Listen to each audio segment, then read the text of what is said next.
July August হত্যাকাণ্ডে মানবতাবিরোধী অপরাধের মামলায় শেখ হাসিনা সহ ৩ জনের বিরুদ্ধে যুক্তিতর্ক উপস্থাপন চলছে।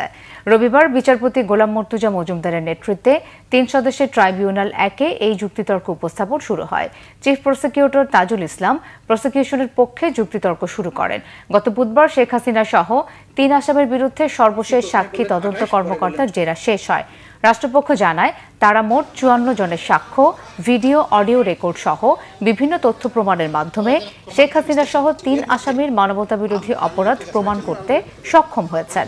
আসামিদের সর্বোচ্চ শাস্তির আশা তাদের। তবে আসামিদের আইনজীবী জানান, শেখ হাসিনা মানবতাবিরোধী অপরাধ করেননি, তিনি খালাস পাবেন বলে তার দাবি।